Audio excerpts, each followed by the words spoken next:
Hey there, it's Melissa and welcome back to my channel. So I have recently rejoined the Secret Not Secret Kit Club. I was a member a while ago. I've still been in the Facebook group, but I haven't been getting kits. But I have ordered a couple of kits off Christina, and I've really missed being a part of the kit club. I am not going to order every month. I'll just order as I need. And so I'm not sure how that will look at the moment, but once I get going, I'll work it out.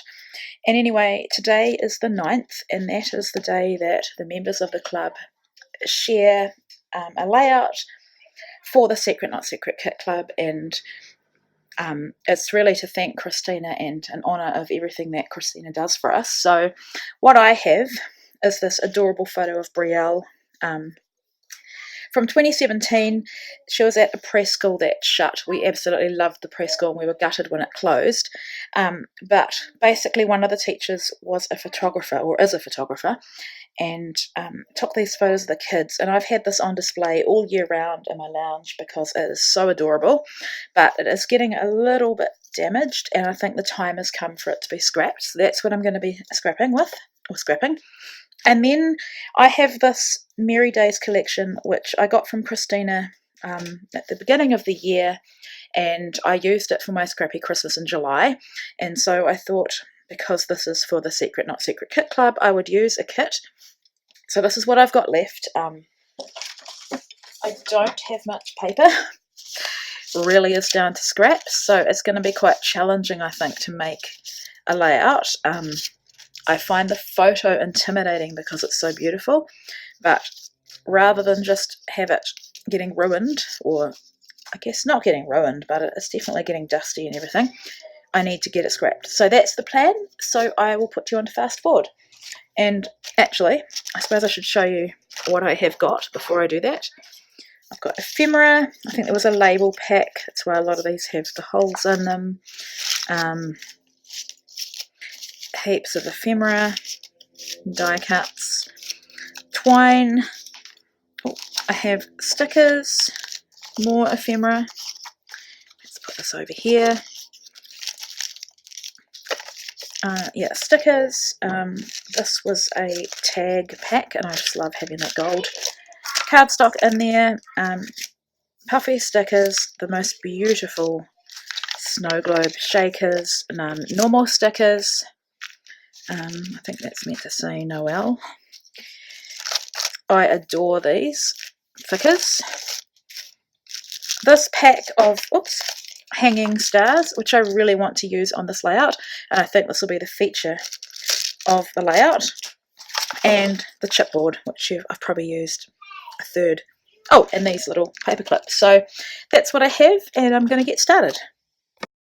Okay, so for this video I'm trying something a little bit different. I'm speeding it up more than I usually do, and in doing that, the intention was that I'd have a shorter video, which didn't happen, and I thought I'd be able to show you more of my actual process rather than me spending a lot of time editing out the bits. So basically speeding it up instead of cutting it out, which was meant to make editing a lot easier, which it has, but it hasn't shortened my video. But anyway, I thought I'd try it this way. Let me know your thoughts on this, if you would rather see the whole process or you'd rather me edit it and have it slower. So here I'm just I'm wanting to put some layers behind my photo. My photo is quite long, and I don't have any long pieces of paper. What you see is basically scraps, and in the past I may have even put these in a recycling bin, but I just loved this kit and this collection so much that I've kept everything.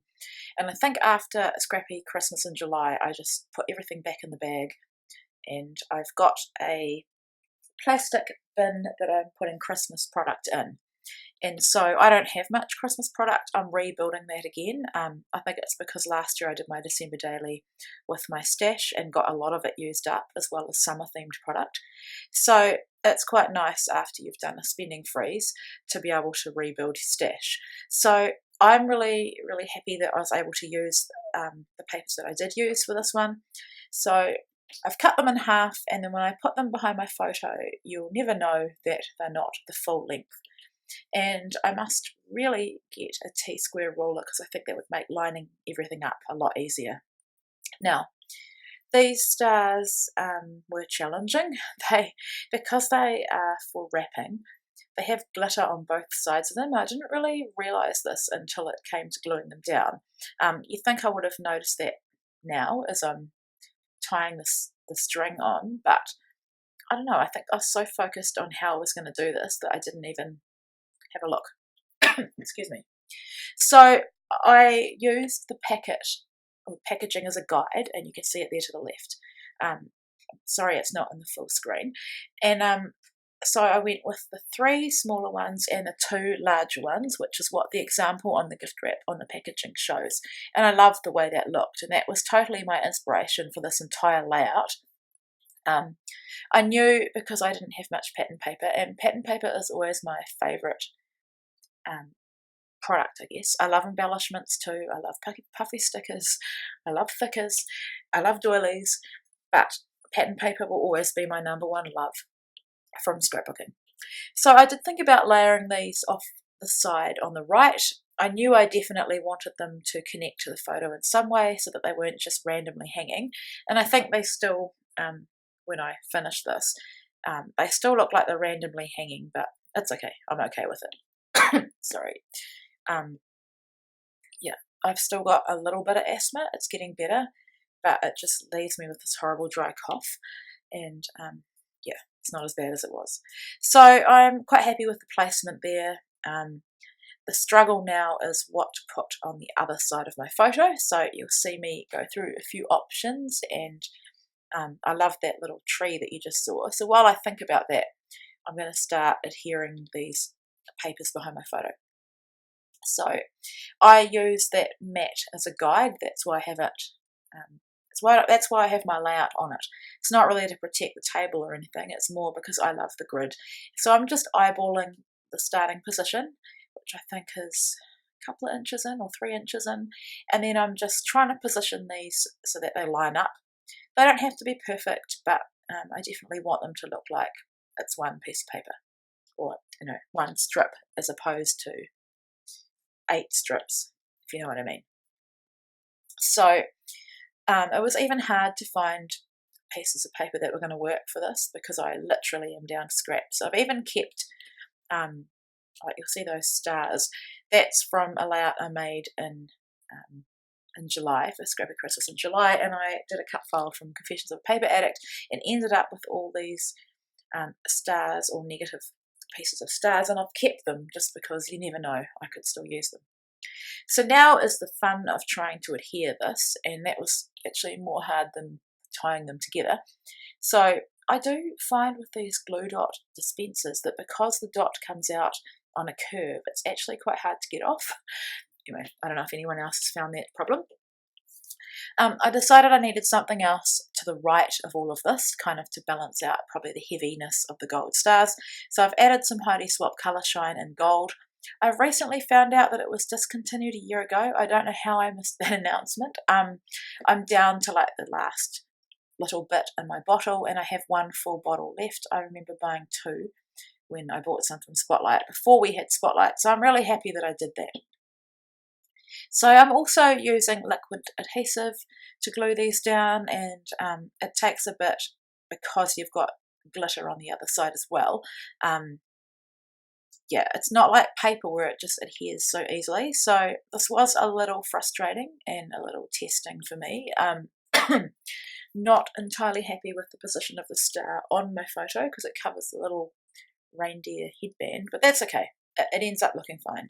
And it's all stuck down, and at the time it was a bit of a drama trying to get this to work, but in the end it all turns out.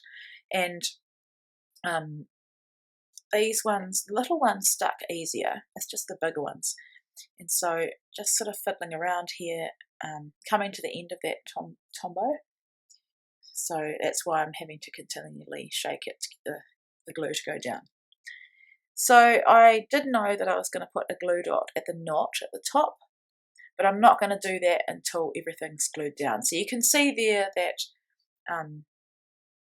That one is moving around quite a lot. And I'm actually realising that I thought I had sped this part of the video up, but obviously I haven't. So I probably should have done that anyway. That's okay. Not quite sure what I'm doing there. Okay, so I got some foam, craft foam, and then I used, okay, sorry. What I did was, normally I would put the adhesive backing on the element, but because I had glue on there already, I've put the other side on, and then I've used the adhesive side to adhere that star to my page. So that one needed to be lifted up a bit, I think because it's overlapping the other bigger one. And then I've just gotten the little glue dot and sort of squeezed it together, squished it round, and put it behind that knot. And so if you look closely, you can see it, but you know, you're not going to look at this layout in that much detail. I'd like to think that your eye is drawn to the photo and eventually to my journaling when you read it. So if you're looking in the album, you're not going to notice. So now we're going back to trying to put something to the right of the photo. I really need to put these die cuts in a separate bag because they were all just shoved in the big bag of product with this paper scraps. A lot of these are winter themed, which don't really go with the story. Sorry. So just going through, trying to work out what I want to use. I like that Jingle All the Way. There's that piece of branch, but it's too big and I think it dominates the pattern paper. I do want the pattern paper to be seen. So just trying to decide what to do here. And in the process, I smudged the Heidi Swap Colour Shine, which annoyed me. But anyway, there's nothing I can do about it except just go with it. I love this little tree and it will make it onto this layout. So here I'm still trying to go through, work out what to put there. I did like that It's a Wonderful Life, and there was another one I put, the first one I put down, I can't remember what it says, but the reason I didn't go with them is because I did not want them to become the title. I wanted to use those beautiful puffy gold words. So just building a few things behind my doily, adding a sticker. Happy that I've added that branch there. That's a bow. It's the last one that I've got left, and I was really trying really hard to get it onto the layout, but it just wouldn't work. So you'll see, I think I've left it in where I try and put it in some other places. That Colour Shine isn't quite dry, but I couldn't wait any longer. So the Mary is from Puffy Thickers, and they are from the collection as well. So I'm calling it Merry and Bright because she's a very merry, happy child, and because I had the and bright, I just thought that went really well as a title. So I've got this little tag, fa la la la, and then just going to add some twine. I did think about putting red twine, but the twine that comes in this kit is very thick, and I also didn't want to take away from the gold stars. I thought about adding the gold because I've got more of that gold twine in there, but I thought no, let's just leave the gold on those stars and then have elements of gold popping out, as you can see. I was really happy to get that reindeer down because I don't know if I would use him otherwise, but I thought it went really well with the whole Rudolph theme of the photo. So I tried again to get that bow down, but I can't. That is a sticker from the sort of packaging kit as well, and just adding my journaling, and then it's pretty much done. I did manage to get the second to last fabric button on there as well, and I'm just so happy with how this one turned out. Christina puts together amazing kits, and even if you want to get a whole collection, often it's possible to get it when no one else has it, which was the instance with this beautiful collection. So a couple of close-ups, and thank you so much for watching. I'll be back really soon.